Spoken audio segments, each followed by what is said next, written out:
I remember the smell of the paper. It was crisp, official, and it carried the weight of 10 years of my life. I sat at my kitchen table staring at that final payout figure. It was more money than I had ever seen at once. I felt like I could finally breathe. But as the sun went down, the silence in the house reminded me of the truth. I sat there with my plate of isichwala, eating alone. Money is a cold companion when your heart is empty. Sipho was there, but he wasn't there. He was slumped on the sofa, the blue light of his phone reflecting in his eyes. He didn't ask how my day was. He didn't ask how I felt about the factory closing. To him, I was just part of the furniture. Then the news of the money hit. Suddenly, the air in the kitchen changed. Sipho was behind me, his arms wrapped around my waist, his breath warm against my neck. For the first time in months, he looked at me like I was the only woman in the world. The next day, he was at the door with a bouquet of proteas so large he could barely carry them. I was blushing like a schoolgirl. I wanted to believe the man I love had finally come back to me. We have to be smart, Tandy, he whispered as we sat over the laptop. He showed me some spreadsheets, logistics, tracks. He had a vision for our future. I looked at him and saw a partner. I didn't see a predator.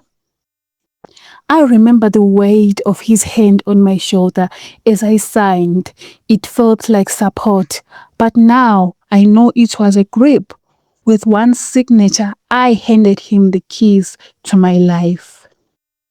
A week later, a white Toyota Hilux was sitting in our driveway, gleaming under the Bulawayo sun. It was beautiful. It looked like success.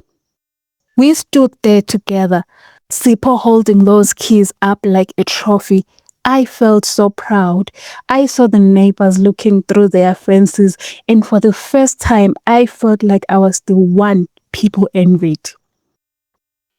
For my birthday, he took me to that trendy spot in town.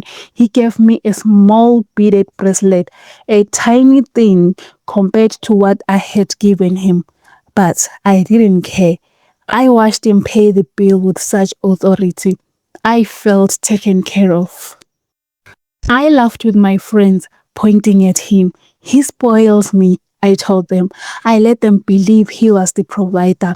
I hid the truth to save his pride, never realizing I was burying myself in the process.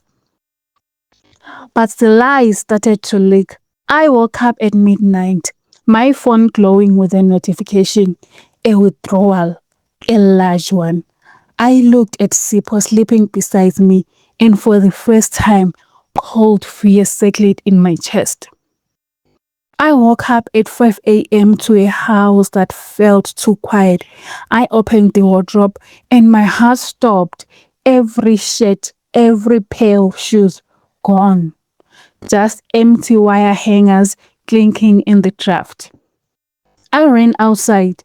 The driveway was empty. No white bakkie, no Sipho, just the tire tracks in the dust where my future used to be parked. The number of dials does not exist. I called until my fingers went numb. He hadn't just left. He had erased himself. The bank felt like a morgue. I watched the teller's face change from professional to pitying. Balance zero.